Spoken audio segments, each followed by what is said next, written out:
इस देश में आप लोग देख रहे हैं कि जिधर भी जाओ केवल भ्रष्टाचार ही भ्रष्टाचार है। उसका मुख्य कारण है राजनीति और लचर कानून। हद तो यहाँ तक हो गई कि जो सबसे पवित्र जगह होती थी, तीर्थ स्थल होते थे, वहाँ पर भी छोटी मोटी चोरी नहीं, अरबों में, हजारों करोड़ रुपए में चोरी होने लगी है। बात करने वाले हैं राम मंदिर चोरी मामला की। दोस्तों नमस्कार, हमारा नाम योगेश शुक्ला है और आपकी समय पर संदेश देख रहे हैं। अब राम मंदिर चोरी मामले में जो ट्रस्ट के सदस्य हैं एक दूसरे पे आरोप प्रत्यारोप लगाने लगे हैं। और इस सदस्य में आप बता दें, जो ट्रस्ट है, इस ट्रस्ट में 14 सदस्य हैं और 14 सदस्यों के जो ये पूरा ट्रस्ट बना हुआ है, पूरा राजनीतिक ट्रस्ट बना हुआ है। हमने कहा कि जो भ्रष्टाचार का कारण हमारे देश में है वो राजनीति है, लचर कानून है। अगर लचर कानून ना होता, भ्रष्टाचारियों के खिलाफ सख्त कोई ऐसी घटनाएं हुई होती हमारे देश में, उनको फांसी की सजा हो जाती या जीवन कारावास हो जाता, उनके हाथ पैर काट लिए जाते, तो शायद हमारे देश से भ्रष्टाचार काफ़ी हद तक खत्म हो जाता। यहाँ पे आप लोग देखते हैं कि जो बड़े छोटे पद में हो या बड़े पद में हो या किसी भी विभाग, किसी भी क्षेत्र, कोई सा क्षेत्र नहीं बचा इस देश में जहाँ पर भ्रष्टाचार ना हो। और सभी जानते हैं, सभी राजनीतिक पार्टियां जानती हैं, सत्ता पक्ष के लोग जानते हैं, विपक्ष के भी लोग जानते हैं, लेकिन एक दूसरे को भ्रष्टाचार करने पे ज्यादा हस्तक्षेप इसलिए नहीं करते हैं कि जब उनकी सत्ता आती है तो उनको भी भ्रष्टाचार करना होता है। और अब केवल एक जो होता है ना, क्या कहने का मतलब कि छोटी मछली को दबाया जाता है। जो बड़े बड़े मगरमच्छ हैं, राम मंदिर चोरी का मामला है, आप देख लेना, जो बड़े मगरमच्छ हैं उनके खिलाफ कोई बड़ी कार्रवाई नहीं होगी। जो छोटे लोग हैं, छोटे कर्मचारी हैं, उनके घरों पे बुलडोजर चलाया जाएंगे। और जो सूत्रों के हवाले से जानकारी मिल रही है कि बुलडोजर चलाने की तैयारी हो चुकी है, क्योंकि जो बड़े मगरमच्छ हैं वो बचने की तैयारी में है। प्लानिंग हो रही है कि देश का ध्यान भटकाने के लिए जो छोटे चोर हैं, छोटी मछलियां हैं, उनको मसल दिया जाए, कुचल दिया जाए। तो ये लगेगा कि सरकार बहुत सख्त है, योगी सरकार, और उनके घरों में बुलडोजर चल गया। तो छोटे लोग, छोटे कर्मचारी, उनके घरों में बुलडोजर चलने की तैयारी हो गई है। अभी हमने बताया कि जो ट्रस्टी के सदस्य हैं एक दूसरे पे आरोप प्रत्यारोप लगा रहे हैं। आप बता दें कि पहली बार राम जन्मभूमि तीर्थ क्षेत्र के ट्रस्ट के ट्रस्टी महंत दिनेंद्र दास महाराज ने पूर्व पदाधिकारी गोपाल राव पे बहुत गंभीर आरोप लगाए। उन्होंने कहा है कि पूरी गलती गोपाल राव की है, वो राजनीति कर रहे हैं, वे सबको उलझा देते हैं, वो राम की परंपरा को नहीं जानते हैं। गोपाल राव राम मंदिर निर्माण के प्रभारी और ट्रस्ट के आमंत्रित सदस्य थे। मूल रूप से वो कर्नाटक के रहने वाले हैं। अब बता दें, चौहान चोरी जो आरोपी हैं उनके खिलाफ जो योगी सरकार है सख्त एक्शन लेने जा रही है। प्रशासन ने आरोपियों के जो उनके घर हैं, जो नए घर बन रहे हैं, जो चंदा चोरी के करके उन लोग अपने नए नए निर्माण, नए नए शौक शान अपना पूरा कर रहे थे, नए घर बनवा रहे थे आलीशान, उनके घरों में प्रशासन बुलडोजर चलाने की तैयारी कर चुकी है। आप बता दें, अयोध्या विकास प्राधिकरण ADA ने ऐसे घरों की पहचान भी कर ली है, जिसका अब बुलडोजर चलाना है तो कोई ना कोई कमी निकल आती है। ठीक उन्हीं के घर पे विशेष करके उनकी इंक्वायरी की जाती है, उनका नक्शा नहीं पास है या नियमता नहीं बनाया है, कोई ना कोई कमी मिली जाती है। कानून के हिसाब से उनके घरों में बुलडोजर चलेगा। उन आरोपियों बुलडोजर चलने की तैयारी लगभग पूर्ण हो चुकी है, पूरी तैयारी कर ली गई है। आरोपी लवकुश मिश्रा का जो शहादतगंज में नया मकान बन रहा है उसमें, और अनुकल्प मिश्रा का कौशलपुरी स्थित मकान जो पर भी बुलडोजर चल सकता है, बताते हैं। और अयोध्या विकास प्राधिकरण ADA की आज इनको नोटिस भी भेज सकता है। जब मैं वीडियो बना रहा हूं, आज इनको नोटिस भेजा जा सकता है, ऐसी खबर है, जानकारी कुछ निकल कर आई है। आप बता दें कि आज जब मैं वीडियो बना रहा हूं यानी 2 जुलाई को, तो जो सदस्य के मुख्य सदस्य हैं अनिल मिश्रा जी, उनसे भी पूछताछ आज संभव हो सकती है। आप बता दें, आज पूछताछ उनसे होनी थी। इसमें जो 30 जून को आरोपी अविनाश शुक्ला से पूछताछ की गई थी। अब आगे की जांच हो रही। ट्रस्ट के महासचिव चंपत राय, उनसे रविवार के दिन 3 घंटे उनसे पूछताछ हुई थी। अब उसे क्रॉस मतलब चेक करने के लिए कि चंपत राय ने जो कहा, क्रॉस चेक करने के लिए, और अनिल मिश्रा क्या कह रहे हैं, ये मिलान करने के लिए अनिल मिश्रा से भी पूछताछ, चेक क्रॉस करने के लिए पूछताछ उनसे आज होगी, हो सकती है 2 जुलाई को, जो मैं वीडियो बना रहा हूँ। आरोपियों लवकुश मिश्रा और अनुकल्प मिश्रा की नियुक्ति में उनके रोल की जांच पड़ताल होगी। इन लोगों की क्या नियुक्ति में इनका रोल है, या अनुकल्प मिश्रा और लवकुश मिश्रा के। अभी तक आप बता दें कि 8 आरोपियों को गिरफ्तार किया जा चुका है, और ट्रस्ट के जो महासचिव चंपत राय ने इस्तीफा दे दिया है, और मुख्य जो सदस्य हैं अनिल मिश्रा ने भी इस्तीफा दे दिया है, और जो चढ़ावा चोरी के 8 सदस्य। आप आज हमारे साथ जुड़े रहिए, हम ऐसे पर्चे खोलेंगे जो इसके पहले शायद आपको जानकारी न मिली हो कि इसकी शुरुआत कैसे हुई, जो आपको जानकारी हो सकता है पूर्ण न हो, कैसे मामला सामने आया, ये चोरी वाला मामला, ये भी आपको बताएंगे। पहले आप बता दें कि ये जो चढ़ावा चोरी के 8 आरोपी हैं, इनमें कौन कौन लोग हैं मेन जो गिरफ्तार हुए हैं, इनको 14 दिन की हिरासत में भेजा गया है। नंबर 1 जो प्रमुख सबसे नंबर 1 के नाम चल रहा था वो टिन्नू यादव है, रमाशंकर यादव उर्फ टिन्नू। ये इसकी जिम्मेदारी थी दान पात्रों की देखरेख की। इसके ऊपर आरोप है कि करोड़ों रुपए गमन की, अयोध्या के आसपास संपत्तियां बहुत खरीदी इसने, रमाशंकर यादव ने, टिन्नू ने। फिर दूसरे नंबर पे आता है अनुकल्प मिश्रा। इसकी जिम्मेदारी थी रुपयों की गिनती में शामिल था।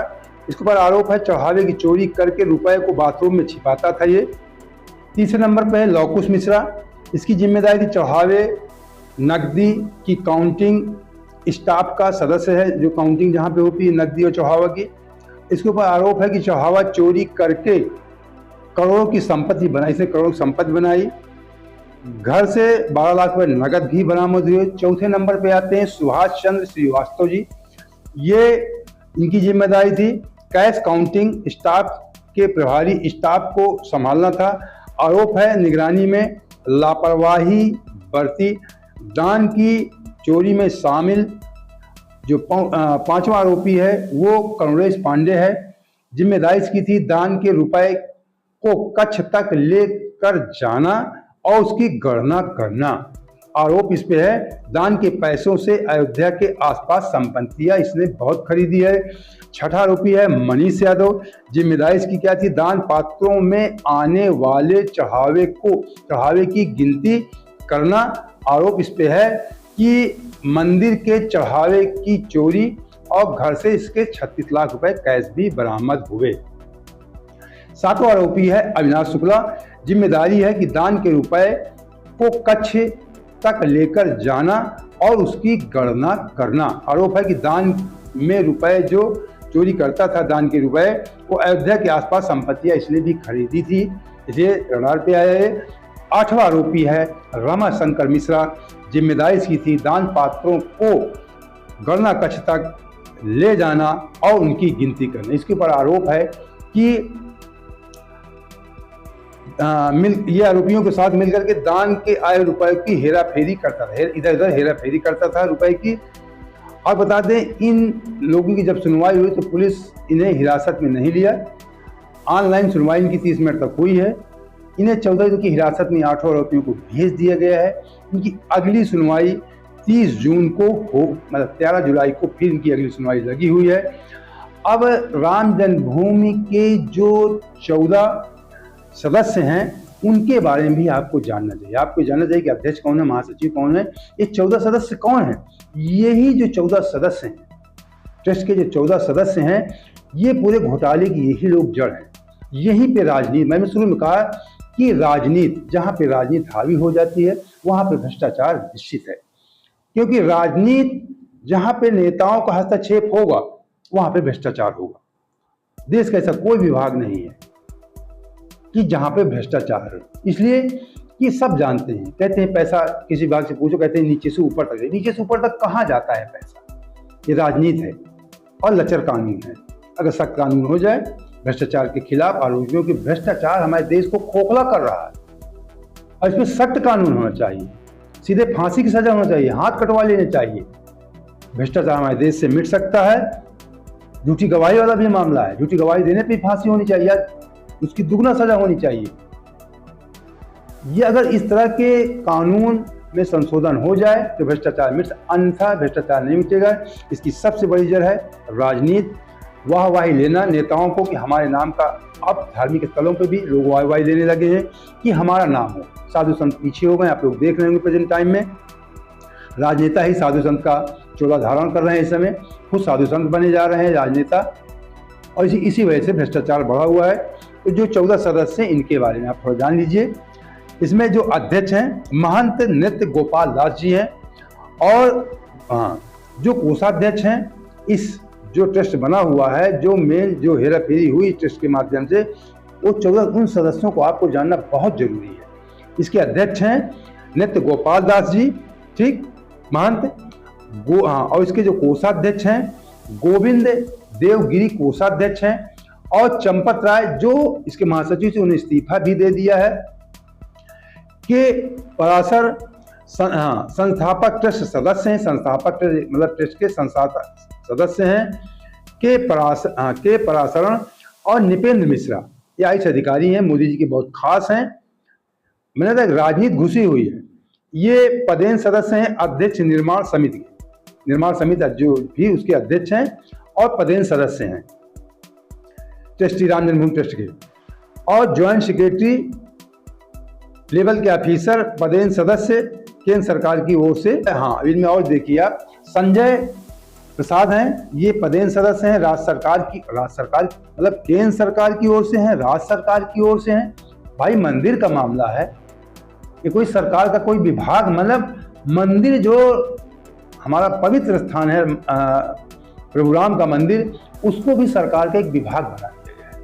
उसमें राज्य सरकार के कर्मचारी, केंद्र सरकार के कर्मचारी घुसे हुए हैं, उस सदस्य बनाए गए। अब आप समझ सकते हैं भ्रष्टाचार तो होना ही होना है। इसके सीधे सीधे कहीं ना कहीं हस्तक्षेप, ये नहीं कहा जाता कि योगी जी मोदी जी ने करवाया, लेकिन मंदिर में ज्यादा इनका हस्तक्षेप होने की वजह से राजनीति, जो अंदर राजनीति प्रवेश कर गई मंदिर में, बड़े बड़े संत महात्माओं को, शंकराचार्यों को दरकिनार किया गया, इसका मुख्य कारण है राजनीति का हावी होना। संजय प्रसाद ये पदेन सदस्य हैं, राज्य सरकार की ओर से हैं। शशांक त्रिपाठी हैं जो जिलाधिकारी अयोध्या के पदेन सदस्य भी हैं। स्वामी वासुदेवानंद सरस्वती हैं, ये भी सदस्य हैं। स्वामी विश्व प्रसन्न तीर्थ सदस्य हैं। परमानंद गिरी हैं, सदस्य हैं। डॉक्टर अनिल मिश्रा जो भी सदस्य थे, इन्हें इस्तीफा दे दिया है। कि मतलब गृहस्थों को आप बना दिए हैं, राजनीति सरकार के लोगों को आपने बना दिया है, तो भ्रष्टाचार तो होना ही।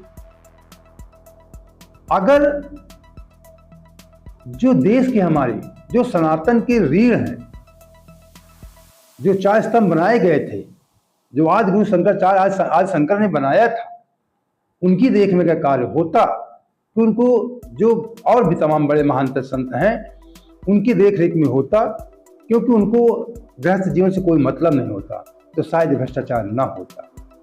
लेकिन अगर उनकी देख रेख में होगा तो उनका नाम होगा, इसमें राजनेताओं का नाम कहाँ होगा? मोदी जी का, योगी जी का नाम कैसे होगा, हाईलाइट कैसे होगा? कि राम मंदिर बनवाने क्रेडिट कैसे मिलेगी? ये क्रेडिट लेने के चक्कर में भ्रष्टाचार हो रहा है। कृष्ण मोहन सदस्य इसके हैं, और महंत धीरेन्द्र दास सदस्य हैं, जिन्होंने आज आरोप लगाया है गोपाल राव पे। ये हमने आपको 14 सदस्यों के नाम बताए कि ये 14 सदस्य हैं। इसमें केंद्र सरकार, राज्य सरकार, कुछ गृहस्थ लोग, राजनीतिक लोग, आरएसएस के लोग सब घुसे पड़े हैं, इसीलिए भ्रष्टाचार कारण है। अगर ये देश के जो हमारे कहने का मतलब है कि जो सब कुछ अपना घर बार त्याग करके केवल भगवान के लीन हो जाते हैं, प्रभु राम में या भगवान शिव में, जो कि संत महात्मा हैं, जिनका जीवन के चरणों में सेवा के लिए है, ऐसे लोगों की देख रेख में अगर कमेटी होती, पूरा जिम्मा उनके ऊपर सौंपा गया होता, तो शायद ऐसी स्थिति ना आती। ये सबसे बड़ा भ्रष्टाचार कारण है राजनीति, लचर कानून। और आप बता दें ये मामला खुला कैसे, ये भी आपको जानना चाहिए। ये मामले की शुरुआत बहुत लोग जानते हैं कि अखिलेश यादव ने ट्वीट किया, इसकी वजह से, उसकी वजह से नहीं है। ये मेन मामला है जो चोर थे उनके रहन सहन, जो उनका स्टेटस था बढ़ने लगा था।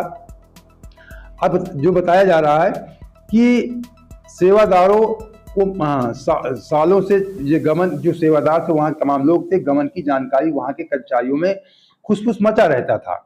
ये कोई खुल के नहीं बोल रहा था।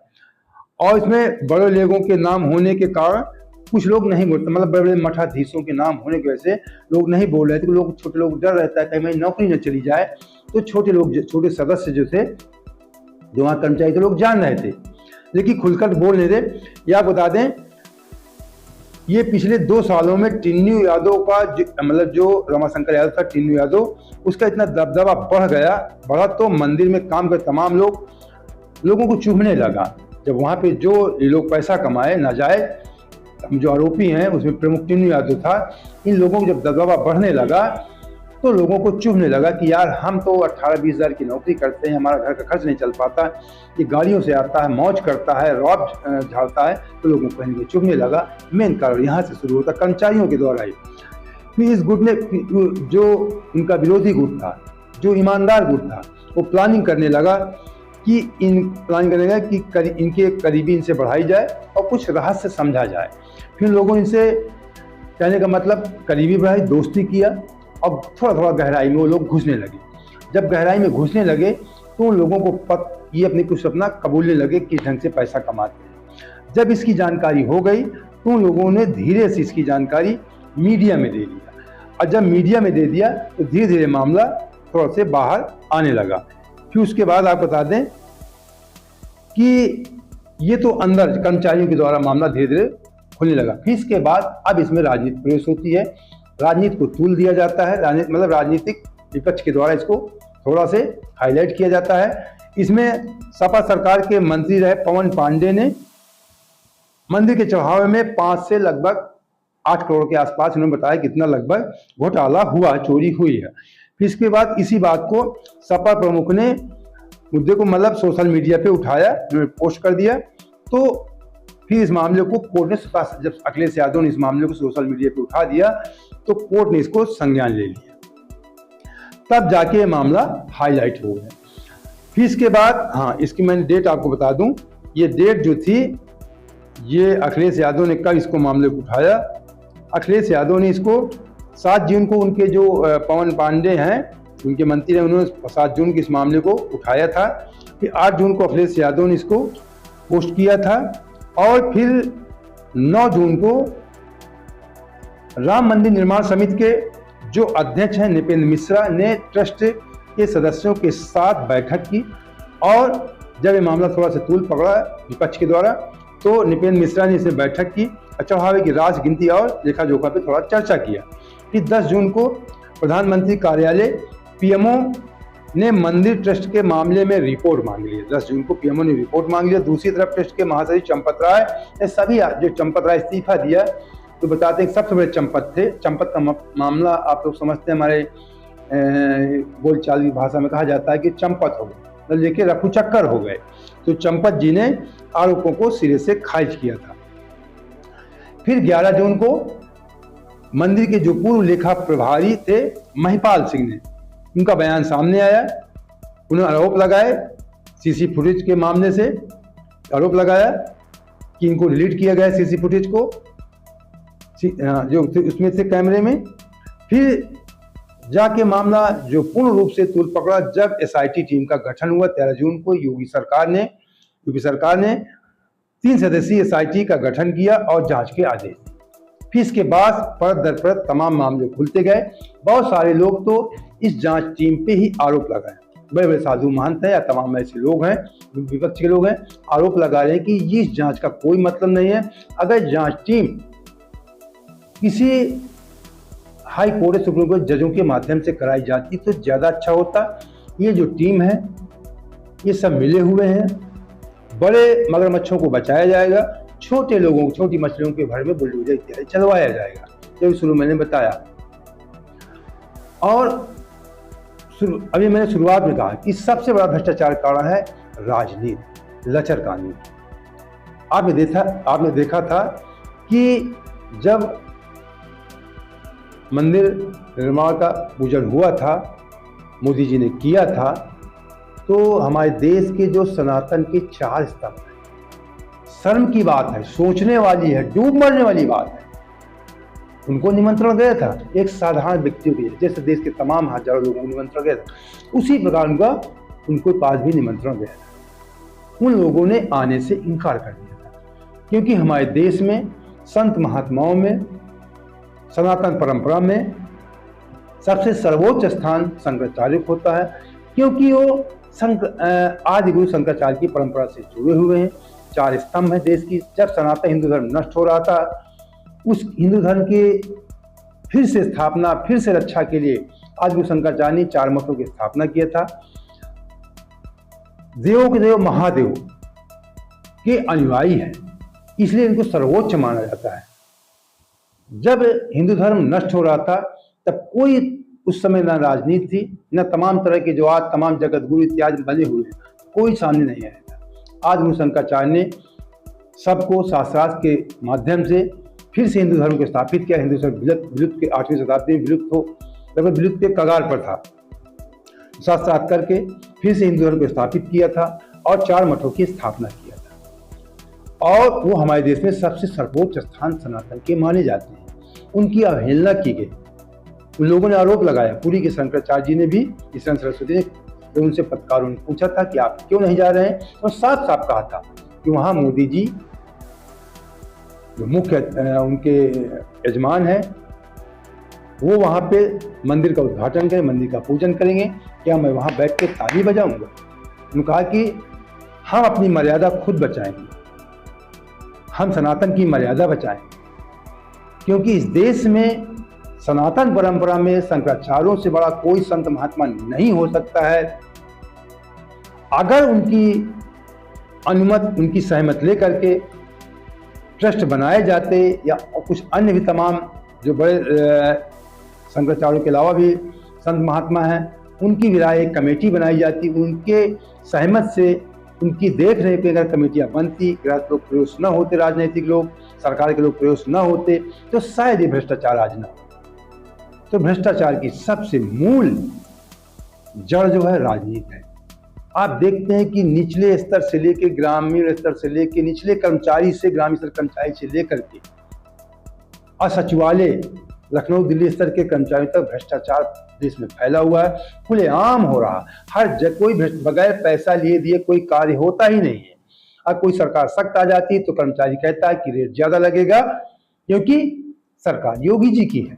आप जानते नहीं कितनी सख्त है योगी जी, तो इसलिए ऐसा ज्यादा काम होगा।